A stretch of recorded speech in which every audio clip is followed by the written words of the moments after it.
नमस्कार दर्शकवृन्द, NP online TV हेरेर बस्दै गर्नुभएका सम्पूर्ण दर्शकहरूलाई म दीपक धमलाको तर्फबाट हार्दिक स्वागत छ र यहाँहरूको सामुमा युकेमा रहेको नेपाली विद्यार्थीको बारेमा छोटो संवाद लिएर आएको छु। मेरो साथमा हुनुहुन्छ एकजना विद्यार्थी भाइ, यहाँलाई यस कार्यक्रममा स्वागत छ।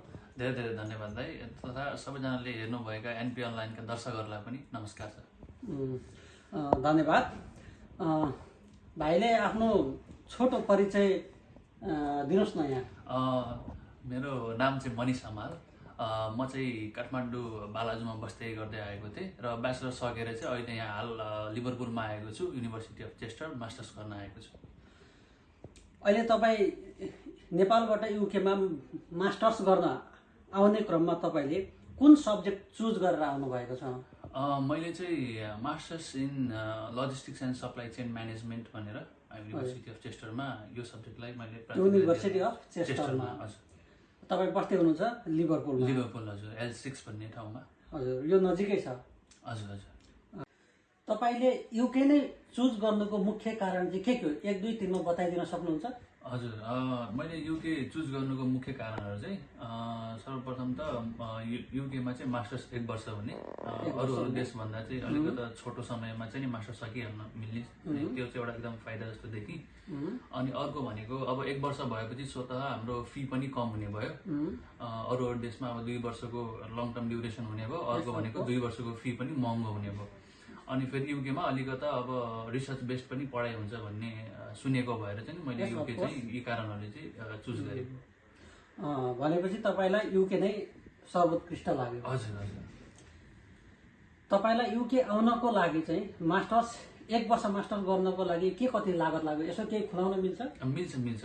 जस्तै मेरो चाहिँ एक्ज्याक्टली ट्युसन फी कति तिर्नु भयो भनिदिनुहुन्छ? मैले एक्ज्याक्ट मेरो ट्युसन फी चाहिँ 15,500 थियो, डलर। 15,750 थियो।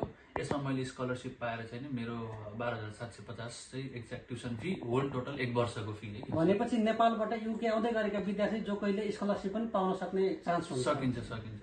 अझ ग्रेड राम्रो छ भने त अझ स्कलरसिपहरू पनि। क्राइटेरिया केही छ कि स्कलरसिप पाउनको लागि?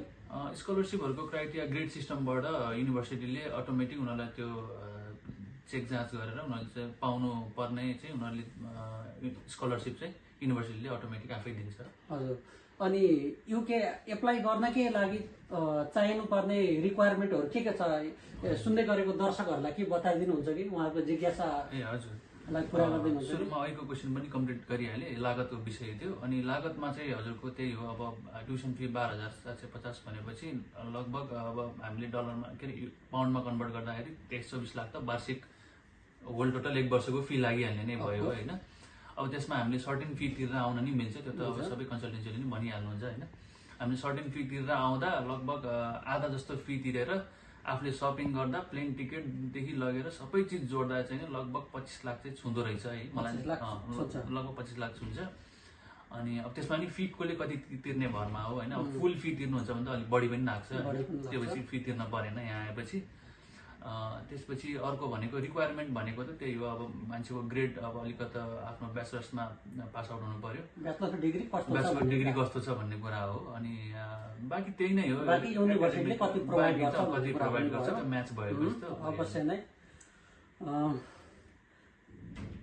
र अहिले जति पनि नेपालबाट युके आउन चाहेका विद्यार्थीहरू छन्, तिनीहरूलाई तपाईँ खासमा कस्तो सल्लाह दिन चाहनुहुन्छ? यहाँ आउन् भन्ने सल्लाह दिन चाहनुहुन्छ अथवा अरू नै केही सल्लाह दिन चाहनुहुन्छ? अरू नै कुनै देश जाउन् अथवा के गर्नु भन्ने सल्लाह दिन चाहनुहुन्छ? अब अरू देशको त मलाई त्यति थाहा छैन, तर युकेको विषयमा भन्नुपर्दाखेरि चाहिँ नि अनेस्टली भन्नुपर्दाखेरि चाहिँ नि ब्याचलर्समा आउनु पर्दा चाहिँ अलिकति सोचेरै आउँदा राम्रो होइन।